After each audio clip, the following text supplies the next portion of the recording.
Thank you, dear Michael, and I would agree with you. Lent has gone very fast, as they say. Time flies when you're enjoying yourself.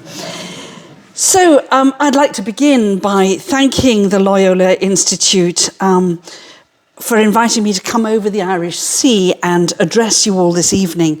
It's a great honour of which I'm very conscious. I'm also conscious that I don't appear, yes, I do appear now to have a mouse, which is a rather important bit of this talk. So the last time I came here to give a lecture, which some of you I think might have attended, it was about my research on the Jansenists. I think I then, at that time, electrified some of my audience by my claim that the Jansenists were an instance not of a false reform, but of a failed reform, which found its vindication and fruition finally in some of the key reforms of the Second Vatican Council, 300 years after similar attempts at reform were made in 17th century Paris. If you didn't hear me then and you want to know more about it, I can tell you where you will find it in writing. Now, not all that was advocated by the Jansenists had its roots in a correct or even a healthy understanding of the theology or of the Church. My principal thesis is that a more balanced version of what the Jansenists hoped for then, at least in terms of ecclesiology, liturgy, and the return to biblical and patristic sources, finally came to its proper conclusion through the scholarship of the ressourcement theologians, especially of Henri de Lubac. And the vital corrective to their biased and toxic interpretation of the Augustinian tradition and his theology of grace came principally in the work of Yves Congar, whose work we are considering this evening. I've been asked to contribute to your extended reflection on true and false reforms in the Church by looking at the relevance of Congar's work to attempts at reform today. We are in the midst of a major push for reform led by Pope Francis himself through the Global Synod. Some of you know that I was one of 4 theologians and members of religious congregations called upon to collate and synthesize the initial response to the Synod from the world's religious.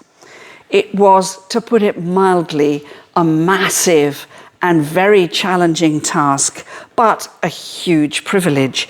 It offered us a bird's eye view, not only of religious life today, but of the life lived by those who are very often on the front line of the Church's delivery of its apostolic mission from one end of the globe to the other.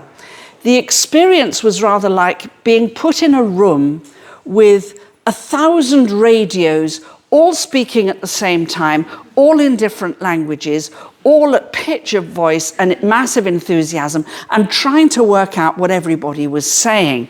And to our immense surprise, finding that they were actually effectively saying the same thing. I think that was the biggest surprise for all of us. What was therefore most striking to us was precisely the united voice that came both from the global north and from the global south, from political, economic, and social contexts that differ massively from one another, but in which so often one and the same reflective voice resonated. And I'm going to actually put Congar and his ideas of true and false reform into conversation with what we learned from the Synod response from the religious. I'm conscious, very conscious, that I am not speaking to an audience that is exclusively made up of people who belong to religious orders. But our primordial vocation is our baptism. It derives from our common baptism to share in the threefold ministry of Christ as prophet, priest, and king.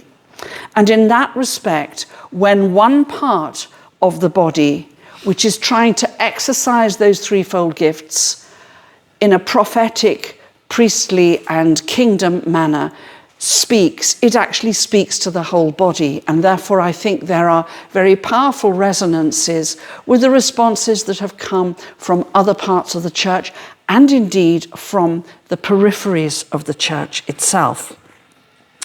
So the material that resulted from the response to the synod from the world's religious underpins a lot of what I want to say tonight.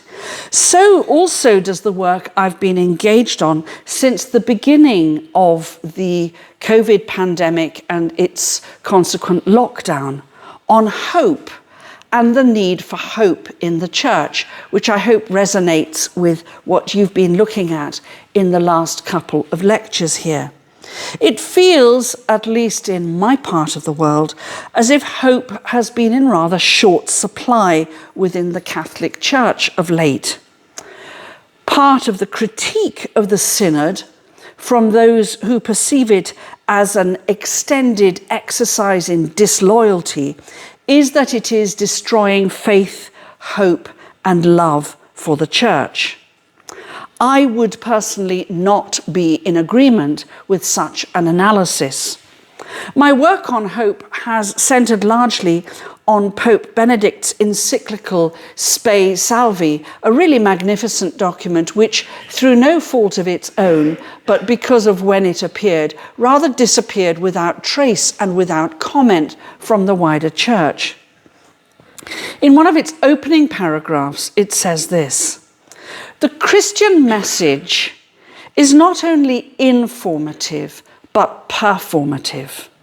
That means the gospel is not merely a communication of things that can be known. It's one that makes things happen and is life-changing. The dark door of time, of the future, has been thrown open. The one who has hope lives differently." Just give you a moment for those words to sink in. It's not informative, but performative. It makes things happen and is life-changing. The one who has hope lives differently. And at the heart of that, it seems to me, is the essence of what true reform in the church is. True reform is something that must be performative. It cannot stay at the level of grand statements, however benevolent and wise they may be, nor can it stay at the level of aspiration. Basically, we want the reforms to put their money where their mouth is and see it happen, because we want to see something that makes things happen and is life-changing and is church-changing. Many people ask with some trepidation, what is the future of the church? And believe me, nobody is asking that question with greater urgency than the religious, certainly in the global north, who are seeing their median age rise exponentially and are not seeing much of a structural future ahead of them.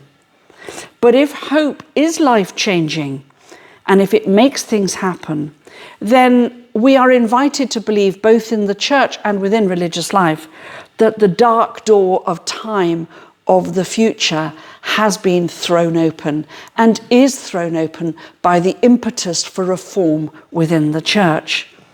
And we who have hope are precisely hoping to live differently as people, as the people of God, as religious, as the church. So in asking the faith community which constitutes the church to live differently, the synod contributors are, it seems to me, precisely expressing their hope that this is possible as well as necessary.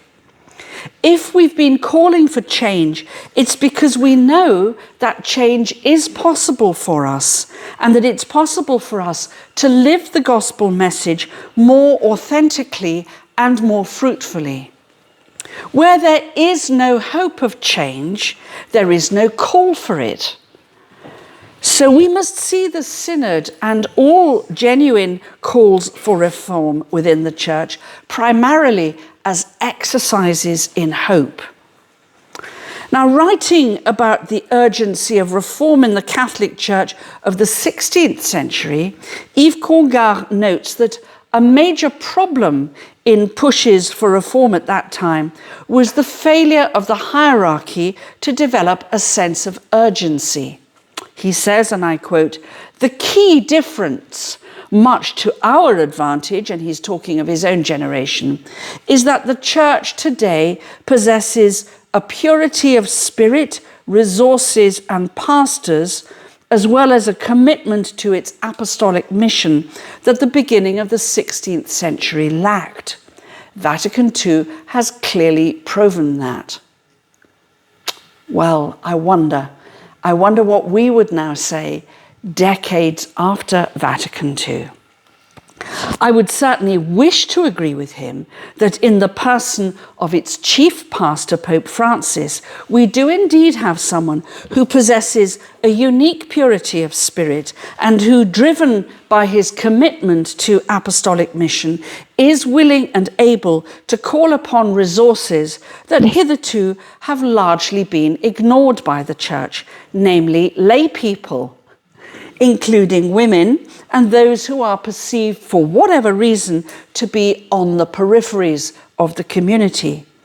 Indeed, Pope Francis has been at pains at times to bring about a major shift in perspective through which we come to see that those who are really on the peripheries of pastoral reality and the pastoral reality and context of the Church are often those who think of themselves as at its centre, namely the hierarchy, while those who are at the contextual centre of the pastoral needs of the Church are precisely those who are so often treated as if they were peripheral to its real business.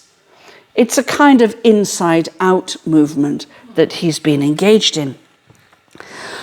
Congar had his critics both at the time and after his contribution to the Second Vatican Council, and he felt obliged to answer some of his critics in ways that ring very familiar to us today, or at least to me.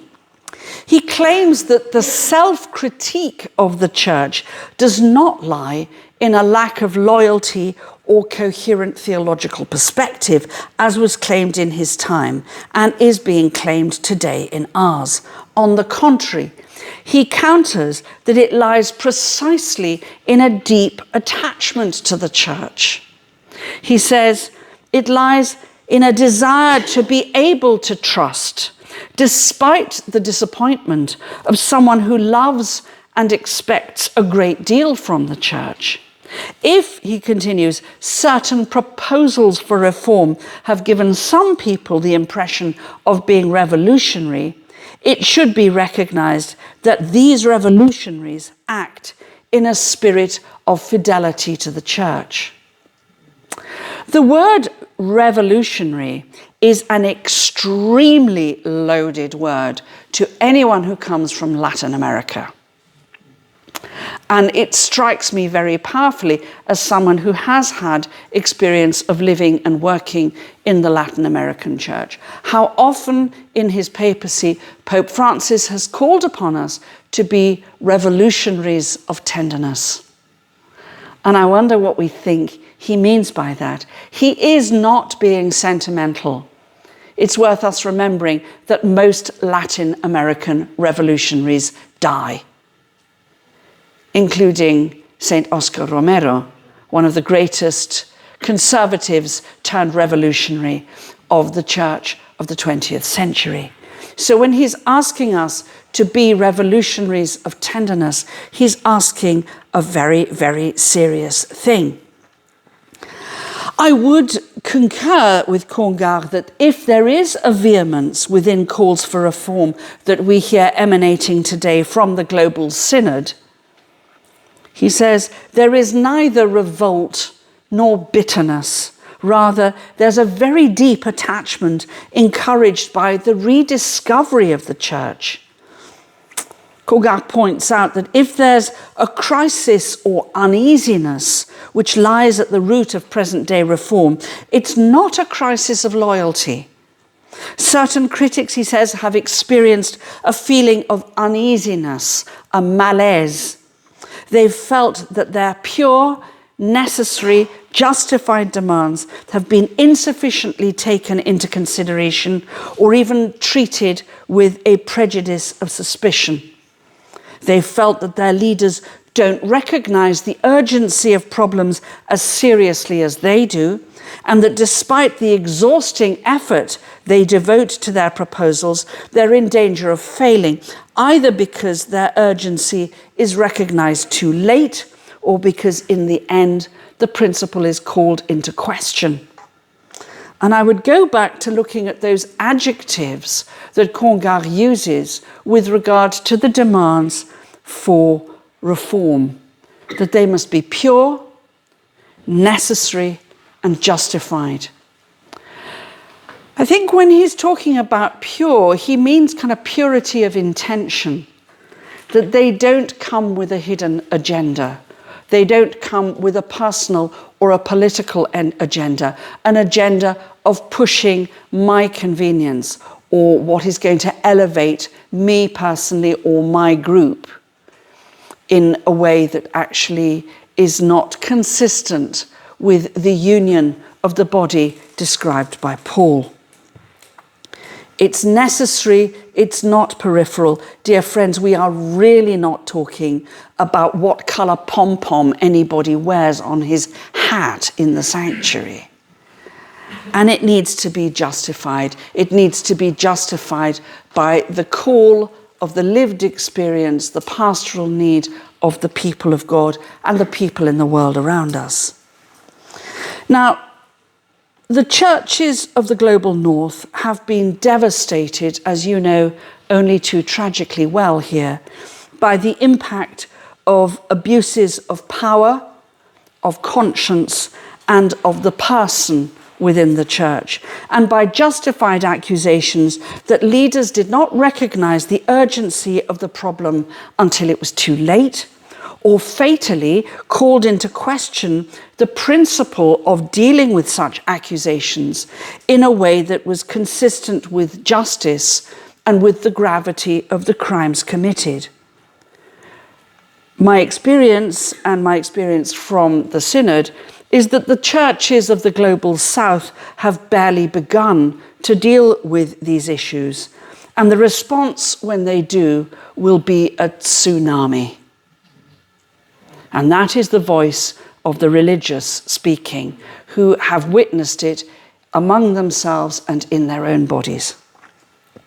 A remarkably courageous document was published recently on the internet, you can find it if you look, by the Conference of Religious of India, entitled "It's High Time." This document makes clear that the women religious of India are no longer prepared to tolerate the abuse of power to which they have been subjected with impunity for far too long. There was a team of only 2 female and 2 male religious dealing with a mountain of data in a multiplicity of languages in the collating and synthesizing of the religious synod response. Given the pressure of time under which we were working, we were unable each time to identify the provenance of the data. But occasionally something emerged that was so strong and so clear that we would stop and look up whose voice we were hearing on the list of identification codes given to each congregation. Interestingly, the same calls, as I've said, for reform of the church came from north and south, from female and male religious, and they came in ways that were not always expected, given the dominant secular and ecclesial cultures in which these religious lived. I will speak further about this as I go along. Again, I'm going to refer to Congar and his response to his critics, many of whom spoke in the name of what they blithely assumed to be tradition.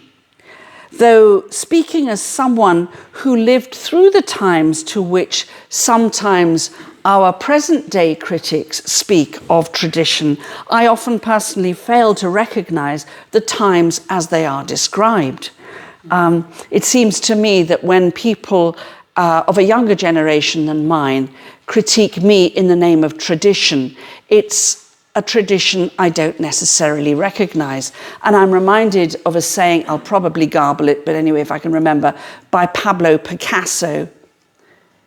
Tradition is having a baby, not wearing your grandfather's hat. It's a slightly kind of gnomic saying, but I'm sure you get what he means by that. You know? And Congar says of this, they think that too often considerations of tradition, meaning official support for received ways of acting or speaking, practically smother considerations about the most authentic sorts of improvements or the most urgent pastoral adaptations. Congar and his companions within the ressourcement movement often had to contend with these opposing views of what tradition is. My work, both within the Synod and among the religious of the world with whom I've worked over the past 15 years and more, is that when it comes to religious life, and indeed to the more general life of the Church, the dominant culture of the part of the world where the Church is trying to live its life nearly always trumps the apostolic teaching itself. As I said to a delightful, sincere and passionate group of younger students in this university last night, we've only to think of what became of the Pauline teaching on the radical unity and rebirth of all human beings and all categories of human society in the crucified and risen Christ. The letter to the Galatians assures us that in Christ Jesus you are all children of God through faith, for all of you who were baptized into Christ have clothed yourselves with Christ. There is neither Jew nor Gentile, neither slave nor free, nor is there male and female, for you are all one in Christ Jesus. Stirring words. And we know that Paul castigated the Galatian church in the most furious and violent of terms for its attempt to impose the law of Moses, the Jewish law, on new Christians converted from a Gentile background.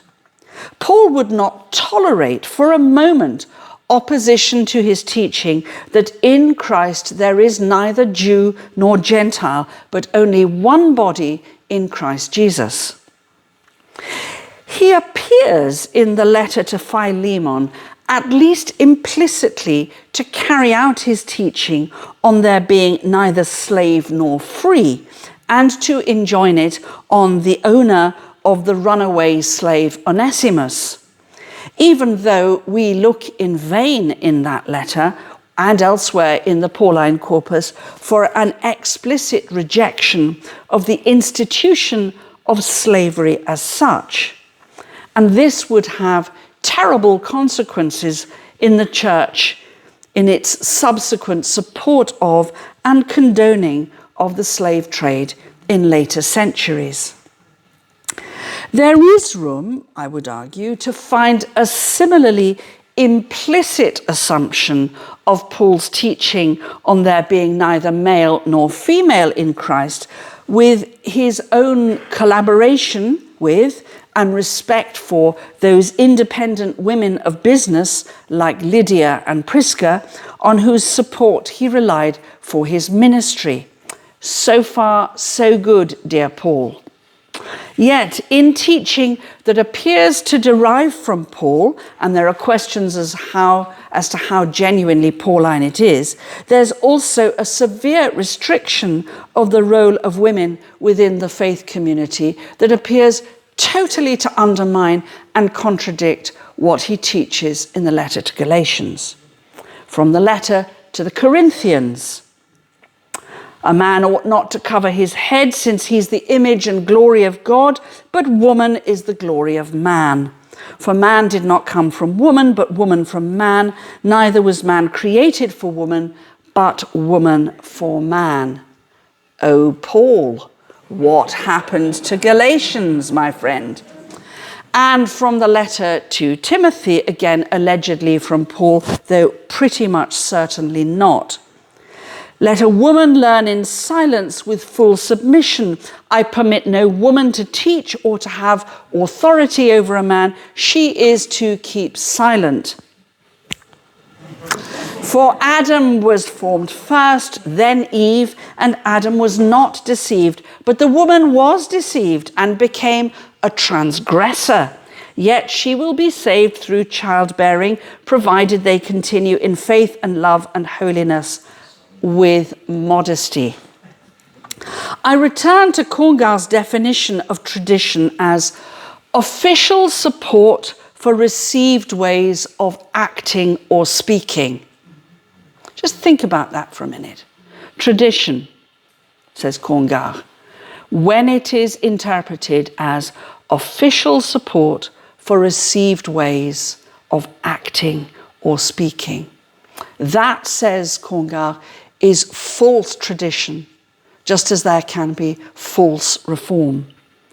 The problem with that type of tradition is that it rapidly becomes the norm, and we easily normalize what suits us.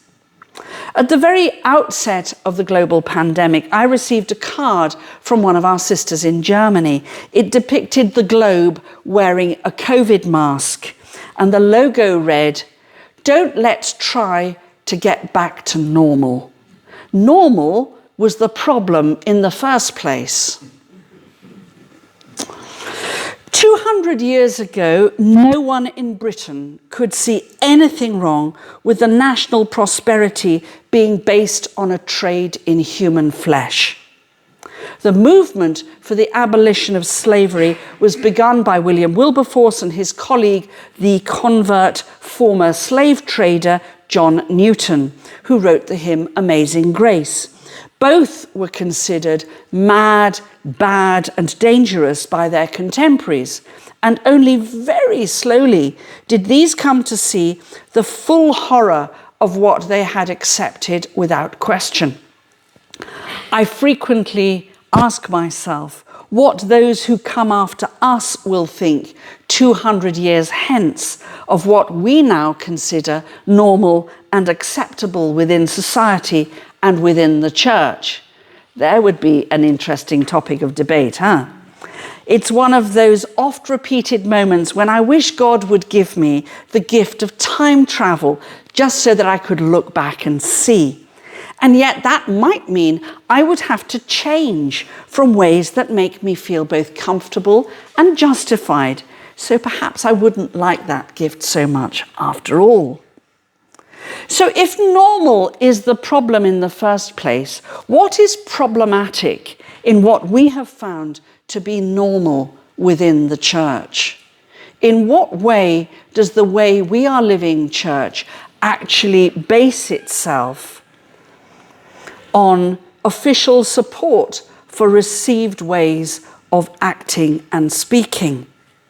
The general synod responses have tended to call for a church that takes more seriously the need for true obedience. And Pope Francis is asking us, as a good Jesuit should, to engage in true obedience.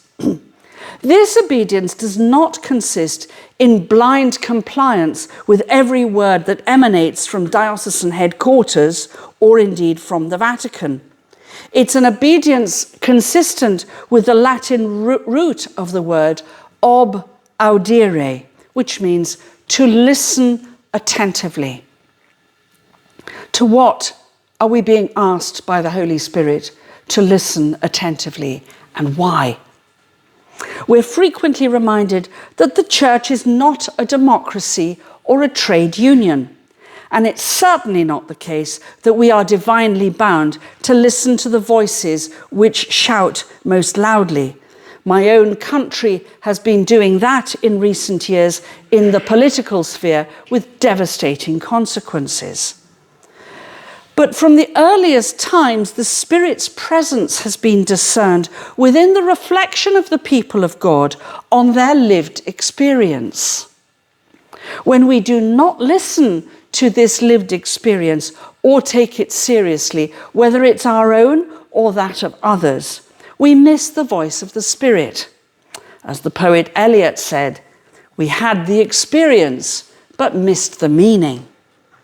When the church is unwilling or unable to listen to the voice of experience of those both willingly within and those who find themselves, for whatever reason, beyond its borders, then it will clearly miss the meaning that the Spirit is trying to speak through them. In the Synod response, religious speak of the need to listen to the lived experience of those who find themselves at odds with the Church's teaching, whether that's about the role of women within the Church or the acceptance within the Eucharistic community of those who are divorced or separated, or those who identify themselves as LGBTQ. We specifically and deliberately checked the origin of these responses. And we were surprised to find that they did not exclusively come from the sophisticated global north, but also from countries within the global south, where such identification carries severe social and political penalties, including imprisonment and death. There was a powerful and fearless critique within the response of clericalism from all parts of the globe. Our methodology was, in the first instance, to ask religious to evoke stories and accounts of synodality as lived and experienced within their institute. Using the paradigm of the parable of the sower, we then asked them to describe the seeds of synodality that already exist in their experience, and then to describe the weeds that threaten those seeds. Bless you. Their fourth task was to describe how they saw God's dream of synodality for the Church and the consecrated life of the third millennium, and then to think about the consequences of that dream. We invited them finally to reflect on the implication of this dream and its enactment for the life and mission of the Church. In the Synod response, which is available, by the way, it's available online, and I can certainly make sure that you get a link to that if you want to read the document more fully. And we tried to keep the document as short as we could, because we know that there's nothing worse than long, wordy documents. The religious speak with openness and courage about situations that must change if religious life itself and the wider Church are to survive and flourish. They offer a vigorous self-critique as well as a critique of oppressive attitudes and practices within the wider Church, which they see as preventing the general life of the Church from achieving its full potential. They speak out of their zeal and energy for the signs of hope in the synodal process that they find in every human context and corner of the world. It's worth remembering, for instance, that the Catholic Church is actually offering 25% of the global response to HIV and AIDS. It's huge. And most of that is being offered by religious. So they are the ones who are seeing on the ground the people dying of HIV and AIDS. That raises its own questions about church teaching on safe sex and the like. Nevertheless, the experience of the religious caring for those who are most profoundly impacted by the AIDS pandemic, which is continuing unreported and unannounced across the world, is a very powerful one. And They stress the urgency of action towards greater synodality while knowing that the onus for change falls upon themselves. In that respect, true reform comes when we take upon ourselves the responsibility for living and being the change that we wish to see. We cannot, any of us, sit passively waiting for Daddy to fix it. He's not going to. He can't. We have to do it for ourselves. And in that respect, we actually did get a number of comments or even letters. We actually got 2 sets of synod responses posted to us from the United States. And there was a handwritten note saying, "We don't suppose that anyone's going to bother to read this, but anyway, here it is." And we took a photograph of ourselves reading it, and sent it back to the sisters saying, "We read it, we heard it, we took it seriously, we promise it's going into the report."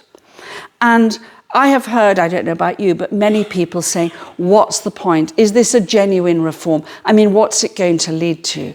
And my slightly, probably very irritating and glib, but it really isn't glib, soundbite response is, the process is the product. Once we have engaged with this process, we have become different people. We can never disengage. We can never not have heard the discussions that we're part of. We can never not have heard the witnesses that we've been part of. And that will change us. And in that respect, the reform, the change starts when we open ourselves to being changed by what we hear when we listen to one another and when we have the courage to tell one another the truth.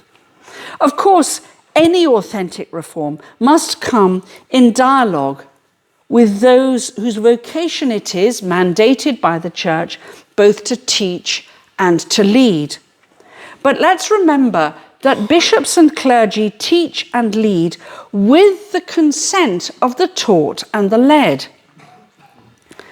That's why in any ordination, the worthiness of the candidate is proclaimed to the congregation and the congregation's assent is sought. This is not a mere liturgical flourish. It's a really important enactment of the vital principle of the dynamic relationship between all the baptized, whatever their God-given vocation may be. Since the foundation of synodality and of authority within the Church is baptism and not ordination. So all the baptized have to be engaged in the assent to the person who is leading them. I very recently myself attended the ordination of our new bishop. And, there's a moment, it's a bit like weddings, when they say that bit about, is there any reason, just cause why, this man should not? And you're all thinking, oh my God, what happens if somebody says anything, And I'd love to know one day if somebody stood up at an ordination and said, hang on a second, I'm not sure I agree with this. Well, they'd probably be ushered out of the church, but it would kind of be interesting, though dreadful. So we won't wish for it, So true reform, as it emanates from the Synod report of the religious, has its roots in personal and corporate processes of conversion and the responsibility that each of us carries to allow ourselves to be converted. The principles of subsidiarity, collegiality, and solidarity in life and mission are gaining ground both within religious life and within some parts of the Church itself, though by no means enough of them. There's little call for shifts in doctrine or teaching as such, but a loud call for a broader and more genuine understanding of what lies within the Church's teaching. There's a call for a profound shift in structures and methods of leadership, from problem solving to appreciative inquiry. from leadership as power to servant and transformational leadership, which changes the understanding of obedience from one of silent compliance to one of mutual discernment, shared decision-making, and communal discernment as such.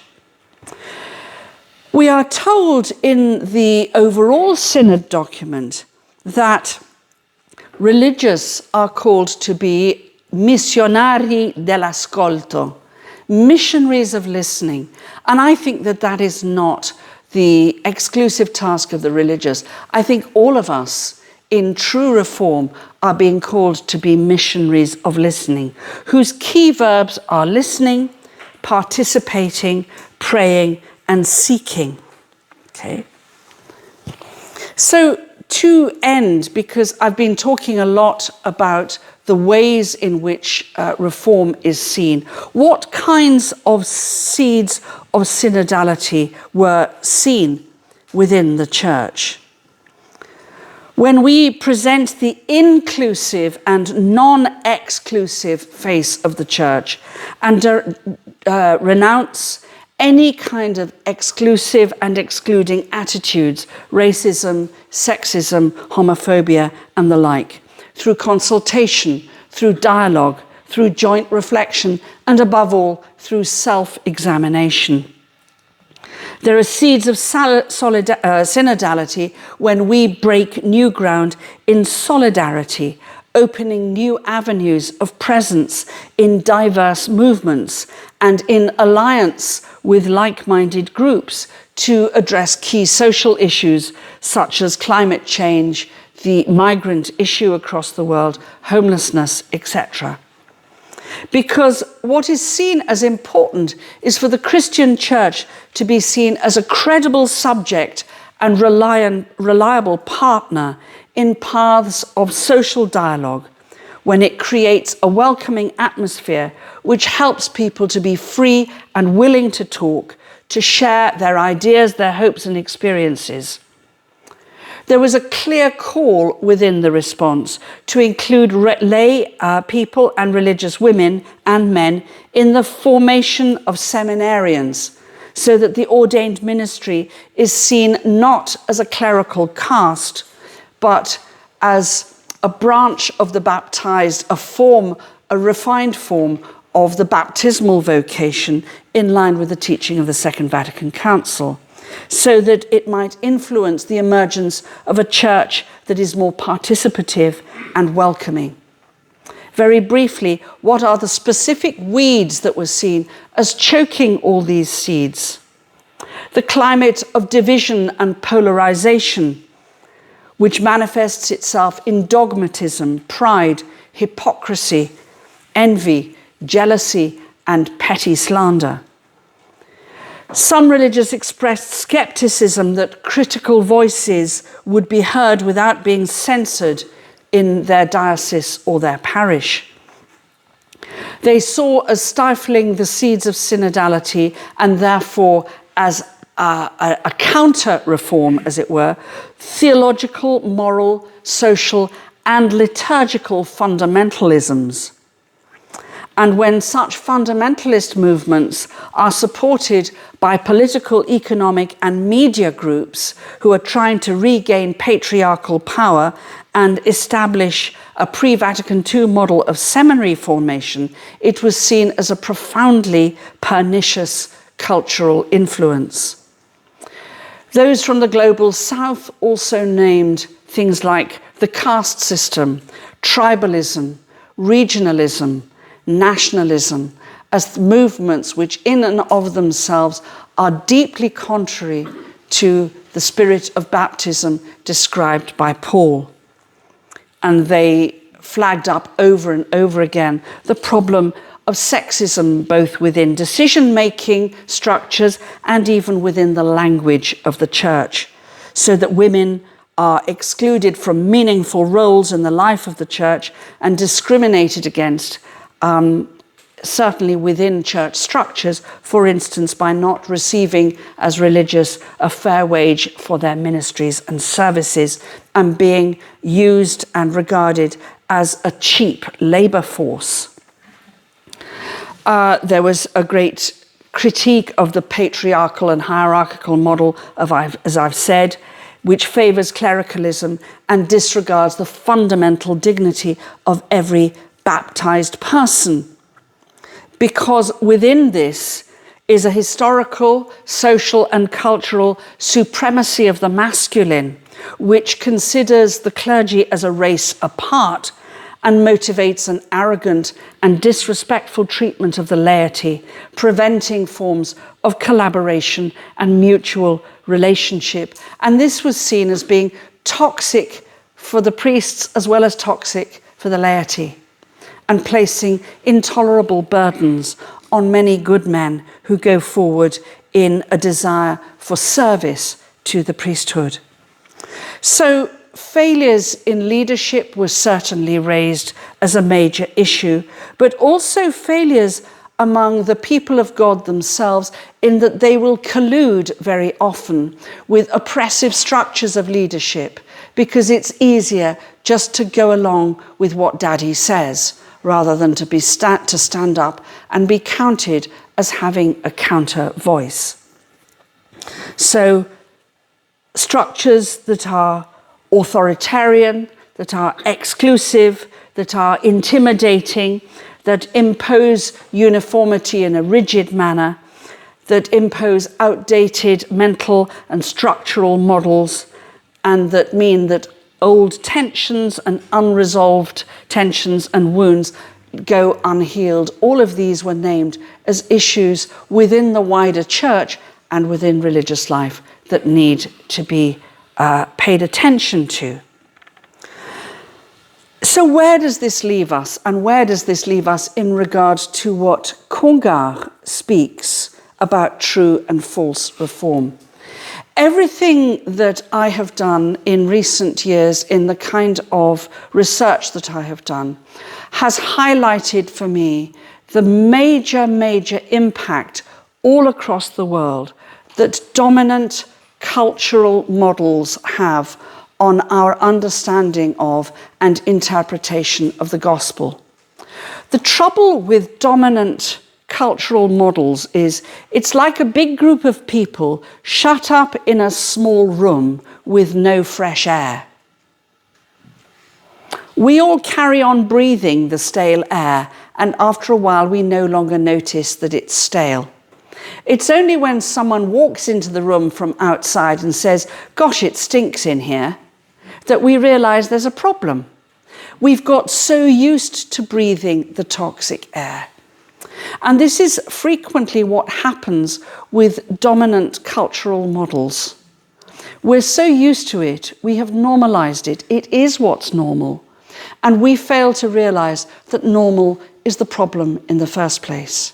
And normal is the problem, and has been the problem down the centuries, when the teaching, the radical teaching of the gospel, loses its edge because the church adopts, whether it's the feudal system, or whether it's the class system, or racialism, or whatever it may be, it adopts it easily without asking whether this is consistent with the life and teaching of Jesus Christ.